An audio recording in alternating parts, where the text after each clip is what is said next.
Bismillahirrahmanirrahim. Assalamualaikum warahmatullahi wabarakatuh.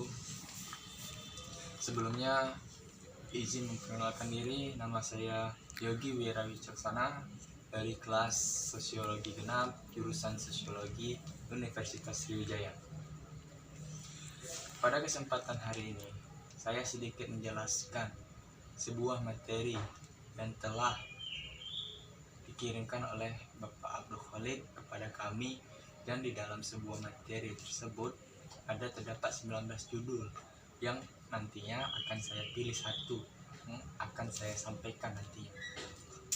Baik, jadi di sini judul yang akan saya sampaikan yaitu identitas dan krisis budaya, yang nama bukunya oleh Laude Abu Bakar. Di dalam buku ini juga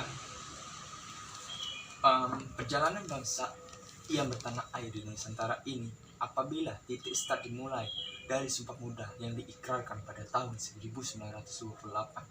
Dari Sumpah Pemuda itu kita telah dibekali semangat persatuan berupa berbangsa satu, bangsa Indonesia, bertanah air satu, tanah air Indonesia, berbahasa satu, bahasa Indonesia. Itulah isi dari Sumpah Pemuda. Dengan bekal Sumpah Pemuda itu, kita melangkah lagi dan sampailah di jenjang gerbang Indonesia Merdeka.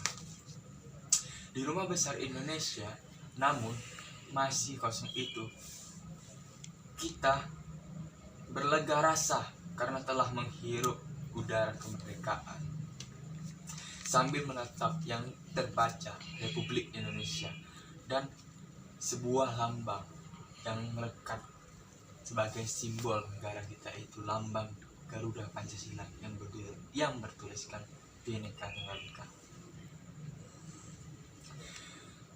Yaitu selanjutnya di sini juga ada materi tentang transisi identitas.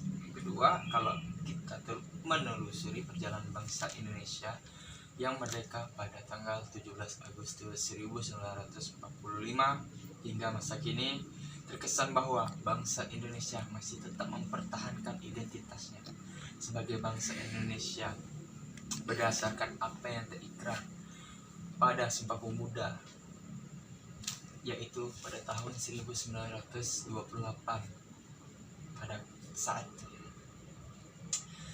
di masa kepemimpinan Soekarno, atau identik dengan masa kepemimpinan Orde Lama.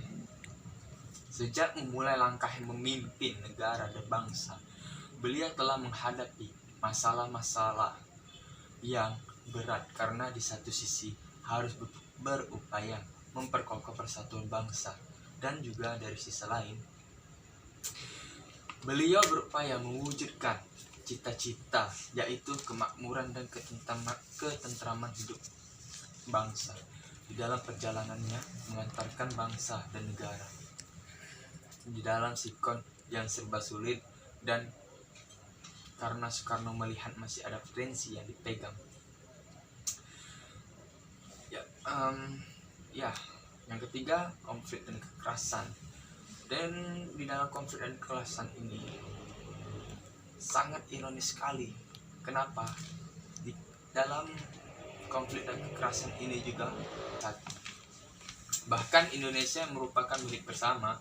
Kelompok-kelompok etnis yang tersebar di seluruh Nusantara itu masih memiliki pula bahasa ibu masing-masing yang patut diakui semua pihak sebagai wujud budaya bangsa Indonesia.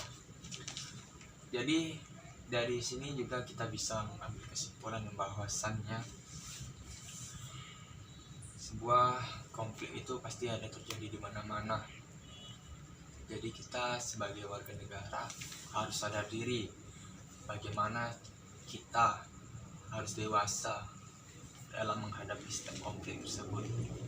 Demikianlah yang bisa saya sampaikan pada materi kali ini, yaitu identitas dan krisis budaya dari buku Laude Abu Bakar. Mungkin sekian dari saya.